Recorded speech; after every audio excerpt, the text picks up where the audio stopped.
Hi dears, SSLC revaluation result publish ചെയ്തിട്ടുണ്ട്. പക്ഷേ പല കുട്ടികളും മെസ്സേജ് ചോദിക്കുന്നത്, സാർ സൈറ്റ് ഓപ്പൺ ആവുന്നില്ലല്ലോ. എടാ ഒന്ന് നോക്കിക്കേ, നിങ്ങൾ ഗൂഗിളിൽ iExam പോർട്ടൽ എന്ന് നിങ്ങൾ സെർച്ച് ചെയ്ത് കഴിഞ്ഞാൽ നിങ്ങൾക്ക് ഫസ്റ്റ് ഒരു ലിങ്ക് വരും. ഈ ലിങ്കിൽ ക്ലിക്ക് ചെയ്താൽ മതി.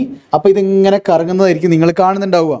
ഇതിൻ്റെ റീസൺ, കേരളത്തിലെ മെജോറിറ്റി കുട്ടികളും എന്തറിഞ്ഞിട്ടുണ്ട്, റീവാലുവേഷൻ റിസൾട്ട് വന്നിട്ടുണ്ട് എന്ന കാര്യം അറിഞ്ഞു.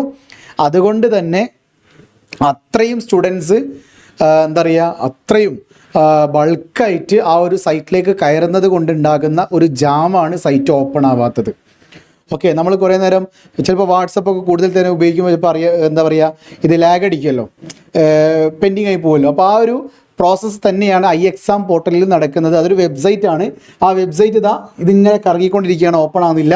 അതിൻ്റെ റീസൺ, അത്രയും കുട്ടികൾ, ഈവൻ ഈ വീഡിയോ കാണുന്ന എല്ലാവരും റീവാലുവേഷൻ റിസൾട്ട് ചെക്ക് ചെയ്തിട്ട് കിട്ടാത്തവരായിരിക്കും. ഇനി കിട്ടിയവരുണ്ടെങ്കിൽ ആ ഒരു ഫസ്റ്റ് സമയത്ത് അറിഞ്ഞപ്പോൾ കയറിയ ആൾക്കാർക്കൊക്കെ കിട്ടിയിട്ടുണ്ട്. അങ്ങനെ കിട്ടിയവരെന്ത് ചെയ്യുക, ഗ്രേഡ് ചേഞ്ച് ആയിട്ടുണ്ടെങ്കിൽ ഒന്ന് പറയട്ടോ. പക്ഷേ അറിഞ്ഞിടത്തോളം 10% കുട്ടികൾക്ക് മാത്രമേ ഗ്രേഡ് ചേഞ്ച് ആയിട്ടുള്ളൂ.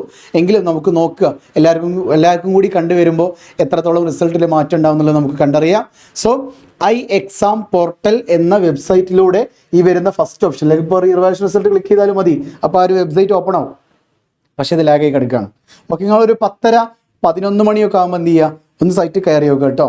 ഓക്കെ, എങ്ങനെ ഓരോ മിനിറ്റിൽ നിങ്ങൾ സ്ക്രോൾ റീഫ്രഷ് ചെയ്തുകൊണ്ടിരിക്കേണ്ട. ഒരു 15 മിനിറ്റ് കഴിയുമ്പോൾ എന്ത് ചെയ്യുക, സൈറ്റ് കയറുക, ഒന്നിങ്ങനെ എന്ത് ചെയ്യുക, റീഫ്രഷ് ചെയ്തുകൊണ്ടിരിക്കുക കേട്ടോ. ഓക്കെ, സോ അത്രയേ ഉള്ളൂ. ശരി.